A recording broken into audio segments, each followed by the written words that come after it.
Pemberontakan Permesta merupakan salah satu peristiwa penting dalam sejarah bangsa Indonesia. Dalam berbagai literatur, termasuk buku Alex Kawilarang dan Vence Sumual, diakui bahwa awal mula Permesta bersama PRRI berakar dari ketidakpuasan daerah terhadap pengelolaan negara oleh pemerintah pusat. Selain itu, ada juga ketidaksukaan terhadap pengaruh komunis dalam pemerintahan saat itu. Ketidakpuasan ini akhirnya berkembang menjadi pemberontakan bersenjata yang diperkuat dengan bantuan senjata dari pihak luar seperti Amerika Serikat, Filipina, dan Taiwan. Pemberontakan PRRI dan Permesta menjadi salah satu ujian terberat dalam sejarah Indonesia. Tentara Nasional Indonesia harus menghadapi saudara sebangsa yang sebelumnya turut berjuang dalam kemerdekaan. Namun setelah pemberontakan berakhir dan pemerintah memberikan amnesti massal, situasi kembali stabil. Peristiwa ini telah menjadi bagian dari sejarah dan semoga menjadi pelajaran berharga bagi generasi mendatang. Berikut adalah beberapa foto dokumentasi sejarah terkait pemberontakan Permesta. Pendaratan pasukan KKO-AL di Pantai Kemah, Manado, merupakan bagian dari operasi penumpasan pemberontakan Permesta.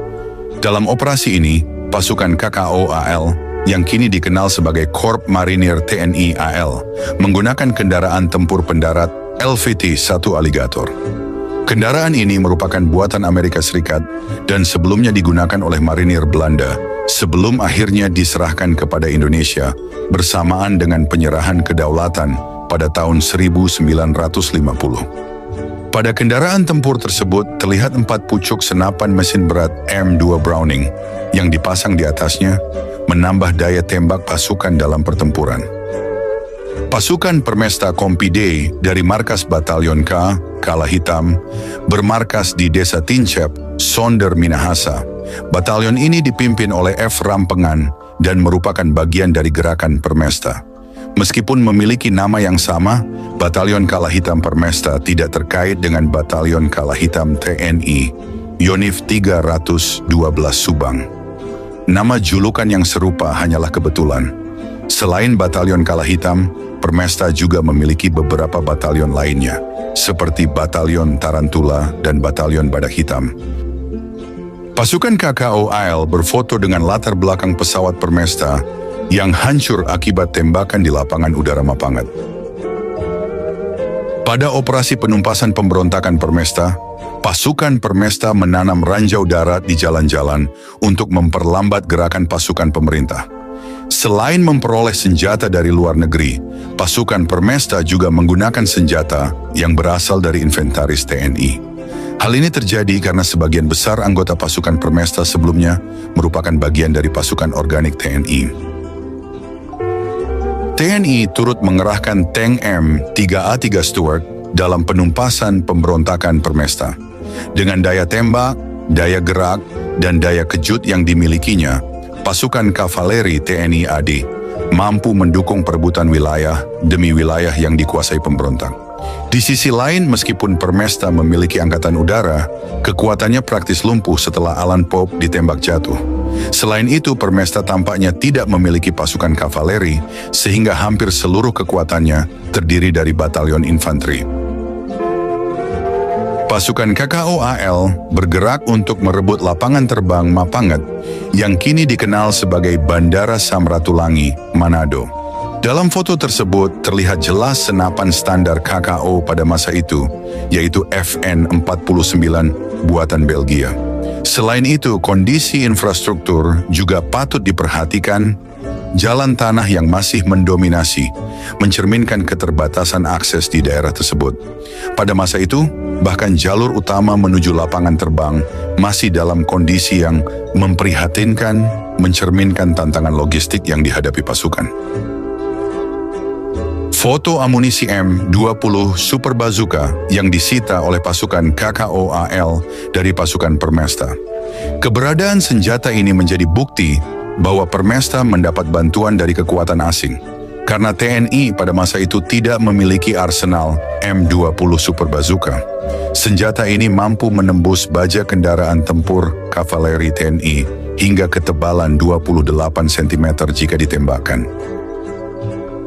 Letnan Kolonel John Lee Cheng Jawan alias Jahja Daniel Dharma, Pangkat terakhir Laksamana Muda adalah seorang perwira TNI Angkatan Laut yang lahir dan besar di Manado.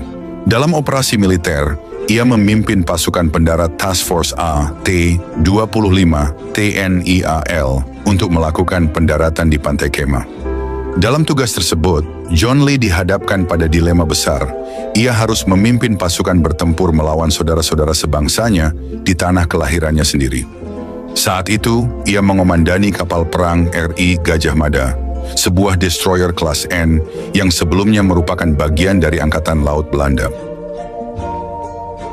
Foto ini menunjukkan kedatangan Kolonel Gatot Subroto di lapangan terbang Tolotio, Gorontalo, dalam rangka meninjau operasi penumpasan pemberontakan Permesta. Perhatikan tulisan pada atap bangunan. Suatu kebiasaan yang hingga kini masih sulit dihilangkan dari bangunan instansi sipil dan militer. Tulisan tersebut seolah menjadi semacam surat undangan bagi JDAM. JDAM, Joint Direct Attack Munition, atau amunisi serangan, langsung gabungan adalah bom berpemandu GPS yang dilengkapi dengan pemandu laser dan sistem navigasi inersial. Dalam konteks ini, tulisan mencolok pada atap bangunan instansi sipil dan militer diibaratkan seperti surat undangan bagi JDM, sebuah target yang terlalu mudah dikenali dalam peperangan modern. Bangkai kapal tanker Inggris yang ditenggelamkan oleh bomber Permesta. Pada 28 April 1958, pesawat A-2 Auref milik Permesta yang diterbangkan oleh William Beale melakukan serangan udara di pelabuhan Balikpapan. Serangan ini menargetkan kapal-kapal yang berlabuh di kawasan tersebut, termasuk kapal tanker MV San Flaviano milik Inggris dan korvet RI Hang Tuah milik TNI AL. Akibat serangan ini, MV San Flaviano tenggelam. Pada saat itu di Balikpapan terdapat kilang minyak milik Shell BPM Bataafshe Petroleum Macapec yang mendapatkan konsesi dari pemerintah untuk mengolah dan menjual minyak. Penenggelaman kapal tanker Inggris ini memicu protes dari pemerintah Inggris kepada Amerika Serikat. Tekanan dari petinggi pemerintahan Amerika Serikat akhirnya membuat CIA menginstruksikan agar operasi Permesta tidak lagi menargetkan sasaran non-militer dalam aksi-aksinya.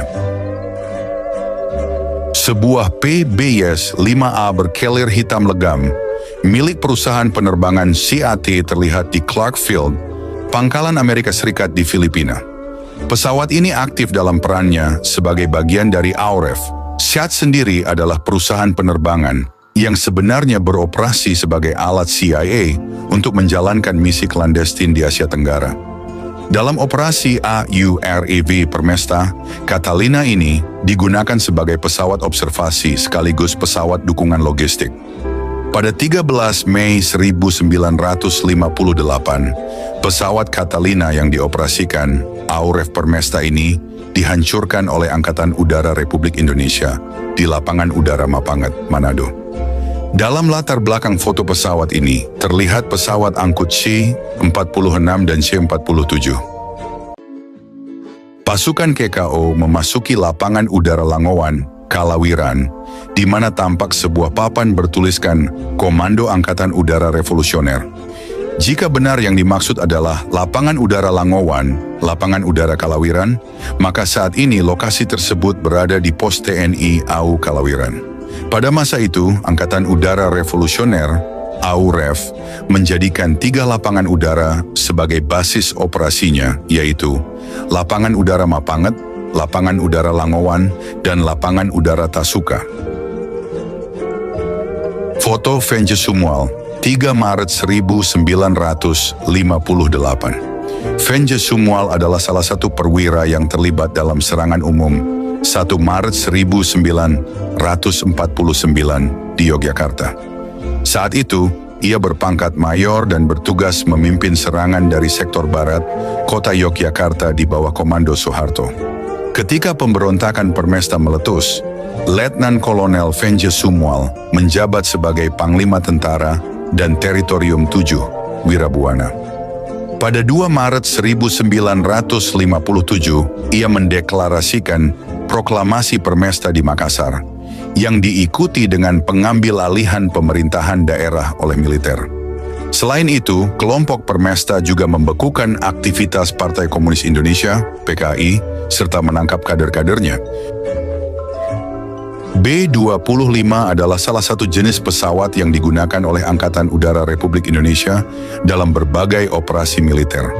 Pesawat ini berperan penting dalam penumpasan PRRI Permesta, termasuk saat menyerang landasan udara Mapanget dan gedung RRI Manado. Indonesia memperoleh sejumlah besar B-25 dari Angkatan Udara Belanda pada awal tahun 1950 setelah penyerahan kedaulatan. Namun, seiring waktu, hanya beberapa unit yang masih layak terbang ketika digunakan dalam operasi militer tersebut. Pasukan KKO memulai long march menuju Amurang dalam operasi penumpasan Permesta. Setelah mendarat dari LST, mereka beralih dari pasukan pendarat menjadi pasukan infanteri untuk mengejar sisa-sisa pasukan Permesta yang belum menyerah. Setelah mendarat dari Landing Ship Tank (LST), pasukan KKO memulai long march menuju Amurang dalam operasi penumpasan Permesta. Mereka beralih dari pasukan pendarat menjadi pasukan infanteri untuk mengejar sisa-sisa pasukan Permesta yang belum menyerah.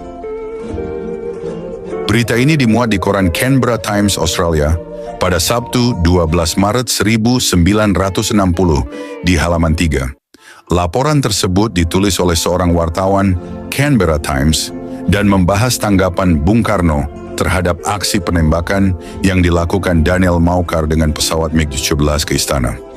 Pada saat itu, Daniel Maucar diduga terlibat dalam gerakan Permesta.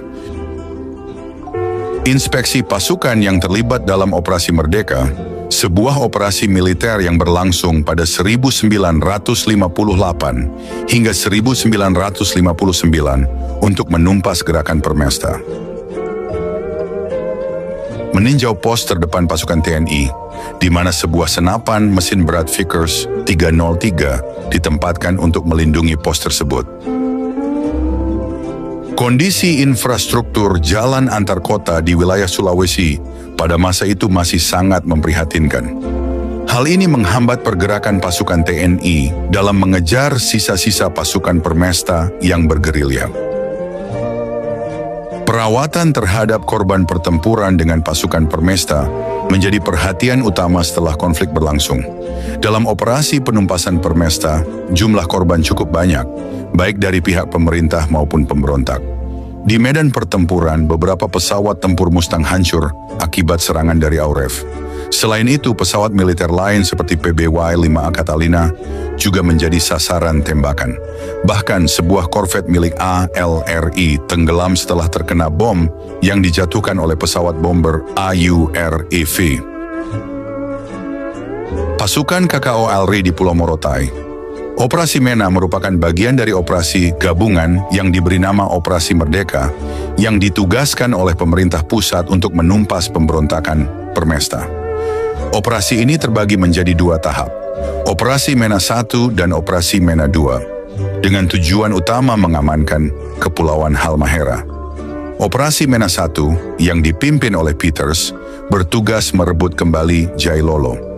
Operasi MENA 2 yang dipimpin oleh Holnhuls bertugas merebut kembali Morotai. Pasukan Korps Komando Operasi KKO ALRI memainkan peran penting dalam operasi ini, memastikan wilayah tersebut kembali berada di bawah kendali pemerintah. Pangdam Merdeka Letnan Kolonel Rukminto Hendraningrat, selaku Komandan Operasi Merdeka, memberi hormat kepada pasukan. Kodam 13 Merdeka adalah komando kewilayahan pertahanan yang bermarkas di Jalan 14 Februari, Teling Atas, Kota Manado, Sulawesi Utara. Wilayah tanggung jawabnya mencakup Provinsi Sulawesi Utara, Gorontalo, dan Sulawesi Tengah. Kodam ini memiliki sejarah perjuangan panjang dalam menjaga kedaulatan negara. Kodam 13 Merdeka berawal dari Operasi Sabta Marga 4 yang dilaksanakan di Manado di bawah kepemimpinan Letkol Rukminto Hendraningrat. Pada 16 Juni 1958, pasukan Operasi Sabta Marga 4 mendarat di Kema dan berhasil menguasai daerah tersebut. Keberhasilan ini menandai perubahan nama operasi di daratan Sulawesi Utara menjadi Operasi Merdeka. Setelah menguasai Kema, pasukan melancarkan serangan ke berbagai wilayah strategis, termasuk utara Manado, timur Bitung, dan barat untuk merebut Makalisung. Pada 21 Juni 1958, pasukan berhasil merebut Wori, daerah yang hanya berjarak beberapa kilometer dari Manado, sekaligus mengakhiri pengepungan kota tersebut. Pada 12 Februari 1985, Kodam 13 Merdeka dan Kodam 14 Hasanuddin digabung menjadi Kodam 7 Wirabuana yang berkedudukan di Ujung Pandang, sekarang Makassar, Sulawesi Selatan. Namun pada tahun 2016, pemerintah memutuskan untuk mengaktifkan kembali Kodam 13 Merdeka guna meningkatkan pengamanan di wilayah perbatasan dengan Filipina.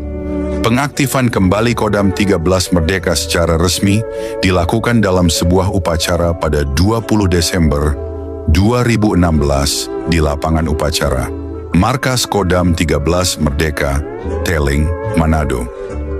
Pemberontakan Permesta merupakan salah satu episode penting dalam sejarah Indonesia yang mencerminkan ketegangan antara pemerintah pusat dan daerah.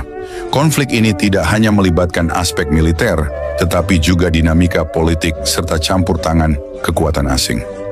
Meskipun akhirnya pemberontakan ini dapat ditumpas, jejak sejarahnya tetap meninggalkan pelajaran berharga tentang nasionalisme, persatuan, dan konsekuensi dari ketidakpuasan terhadap kebijakan negara. Dokumentasi foto yang tersaji dalam artikel ini menjadi bukti nyata dari peristiwa tersebut, menunjukkan bagaimana pasukan dari kedua belah pihak bertempur, teknologi militer yang digunakan, serta kondisi infrastruktur dan sosial pada masa itu. Melalui rekaman sejarah ini, diharapkan generasi mendatang dapat memahami kompleksitas masa lalu dan mengambil hikmah untuk membangun bangsa yang lebih kuat dan bersatu.